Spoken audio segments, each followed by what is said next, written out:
Hi! In this video, we are discussing vegetarianism. Whether you are a vegetarian or not, it's okay. I'm not here to judge you. I'm not here to force you into doing anything. I'm here to provide you with information and tell you a little bit about my story. And yeah, maybe it'll spark up a bit of curiosity in you. I became vegetarian about 8 years ago. I was sitting at a table with my mother, her boyfriend, and a friend of mine who was already vegetarian. And we were actually watching Planet Earth, the show. I don't know if you've heard about it. It has beautiful images and, well, it pretty much shows you what planet Earth is all about, in nature especially. And there were two animals. One of them was running after the other to kill it and go eat it. And we were actually eating our steak, and I used to love steak, almost raw. And I was eating the steak and I was like, oh, can we turn off the TV? Like, I don't want to watch that while I'm eating. And my friend said, what do you think you're eating? And so now that I think about it, it's pretty funny. But back then I thought, well, it's already dead. That was my response. That was how I used to go about my day in life. But I've come to realize that as humans, I actually really believe that we are not on this planet to take advantage of animals having the tools that we have and the access to information that we have.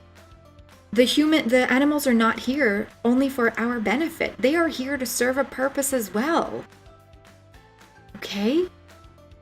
As humans now in 2019, we have access to so much information with the internet, with books, with traveling, with access to all of that. The proximity of the world is so available to us that it makes no sense that we still need to mistreat animals for our benefit, for us to eat well.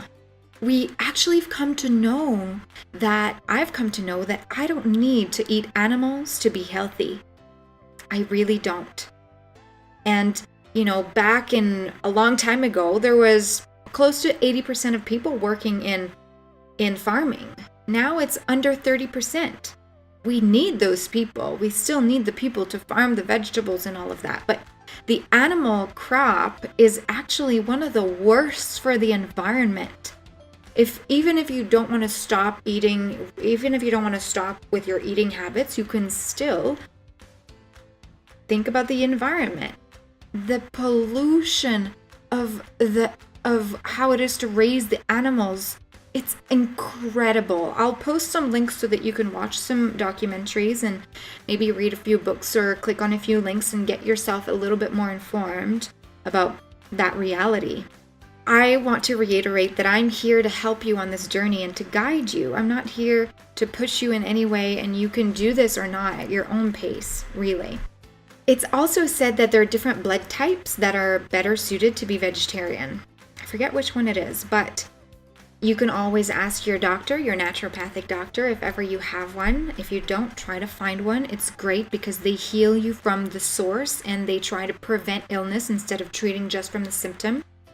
So actually, my acupuncturist used to be vegetarian for many years, and she realized that she was lacking something in her diet. So now one of her brothers is actually a hunter, and he hunts bison. Actually, it's not true. He's not a hunter. He has a farm of bison.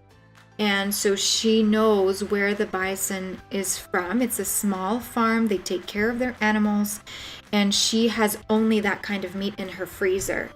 And it suits her. She doesn't need that much. But she realized that she does need it. And it's not because she doesn't care about the animals. Actually, she's choosing it carefully. So everyone is different. And we can all choose and feel into what is great or best for our health, right? I'm perfectly healthy and I haven't eaten meat in 8 years.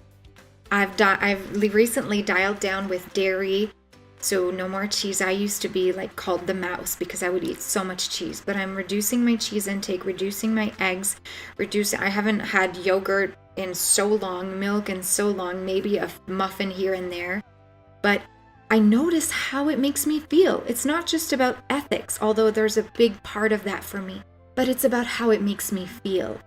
And one question you might have is, well, I want my protein. I don't want to miss out on protein. You won't. The reality is that in fruits, wheat, sugar, alcohol, there's not that much protein in there.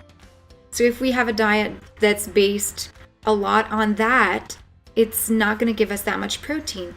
But if we bring in green, red, brown lentils, if we bring in mung dal, that's a lentil that's flatter, it's the strongest in protein. If we bring in lots of greens and leafy greens, quinoa, spelt, if we bring in tofu, peas, tempeh, nuts, almonds, cashews, walnuts, pecans, Brazil nut, nutritional yeast, all of these are beautiful with protein. There's a lot of protein in there, and it's because our mind was often set on the 3-part plate, right? That meat, the potatoes or vegetables, and the starch, or the rice or the pasta, which is almost starch, but it was these 3 components. We don't need it to be that way anymore. And being vegetarian has opened me to so many different possibilities of colors and of shapes and of textures of food. It's unbelievable how my curiosity has just widened. Yeah, and you might not see, but I have a herbivore t-shirt or a shirt, and I love it.